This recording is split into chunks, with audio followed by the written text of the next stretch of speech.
FRISCO. Those who believe that there is a massive downside to Jones' family serving as both the ownership group and the management group of the Dallas Cowboys have long had their voice heard. The business done in this second wave of NFL free agent shopping, though, allows the family to puff out its chests to demonstrate the upside.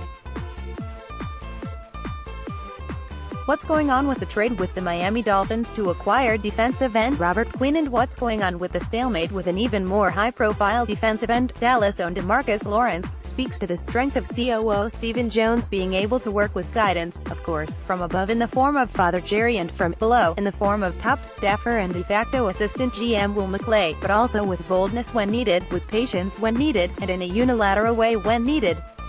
The Cowboys won the Quinn deal by not giving in to bluffs from both the player and his previous team regarding the presence of a bidding war. Such a competition for Quinn's services simply never happened. What did he finally do in New Orleans after 8 days of reports that he's visiting today? For all I know, he ate a beignet. Dallas patients there ended up positioning the Dolphins over a barrel, as they are trying to clean cap house and didn't want to pay him his $11.8 million due. So the Cowboys sacrificed just a 6th-round pick in 2020 to the Dolphins while renegotiating with Quinn to get a new contract at a reduced rate of $8 million. Would a desperate GM, one seeking to make sure he keeps his job by kowtowing to his owner, have been able to hold out long enough to get the player at this double low price? Would a team that couldn't afford to be forward-thinking, because if a GM isn't secure in his job for next year, what does he care about future compensatory picks? Hold fast with Quinn to give him just the one-year deal, making Dallas eligible for a future compensatory pick should he depart after 2019. Stephen in recent years has had to wrestle away some of the emotion of ownership that is both a strength and flaw of his father, who truly loves the Cowboys players who give the most to the franchise. The departures of DeMarcus Ware, Tony Romo and Des Bryant were difficult ones, but were ultimately business decisions made with great influence by Stephen, and football decisions made with great influence by McClay. Jerry's still the boss, but his listening ears are bigger than ever, almost as large as the job security he and his self-employed son possess. And how does the Tank Lawrence situation illustrate this?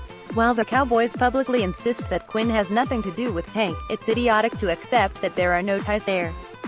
The happy tie, the vision of the two pass rushers lining up together. The harder tie, if Lawrence agent David Cantor continues to try to muscle the Cowboys, including ham-fisted attempts to leak information that makes it appear his demands are not moving closer to Dallas offer but rather away from Dallas offer, Stephen Jones needn't buckle to the muscle. Other GMs might have to give in. They have owners to pacify and they have their own jobs to protect.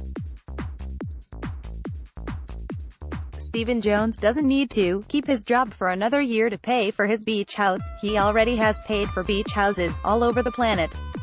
I'm envisioning, say, a villa on the Caribbean, and mansions, and hunting lodges, and virtually unlimited funds. David Cantor, in face-to-face meetings or in cryptically accusatory tweets, cannot threaten Stephen Jones and win.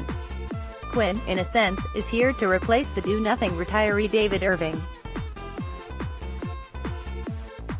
But he's also tank insurance, because one way or another, Dallas needs to get to the QB, and Quinn is a blue-chip talent in that department. In the same sense, Kerry Hyder and Christian Covington are here to replace Karan Reed, and Jason Witten as one of 3 tight ends might shove Rico Gathers to the street, and Sean Lee on the cheap. Means Damian Wilson's departure is meaningless, and safety George Iloka is going to at least jump ahead of third safety Kevin Frazier, and Dallas is boldly proclaiming that Randall Cobb is an upgrade over Cole Beasley. If the Cowboys' vision is correct here, they have boldly and patiently used the free agency shopping period to upgrade themselves at every single spot but for backup running back, which is still coming in some form. Not plug-in bodies, superior bodies. And now Stephen Jones, and Jerry and Will, need to do it one more time, with Tank Lawrence.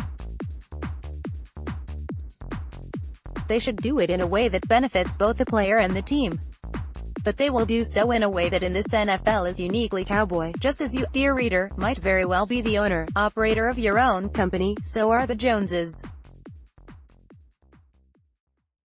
That status doesn't make them flawless, but it makes them immune to the silly whims of a know-nothing boss, to the impassioned demands of the media, and most of all, in the case of Tank Lawrence, to any bullying tactics by any agent.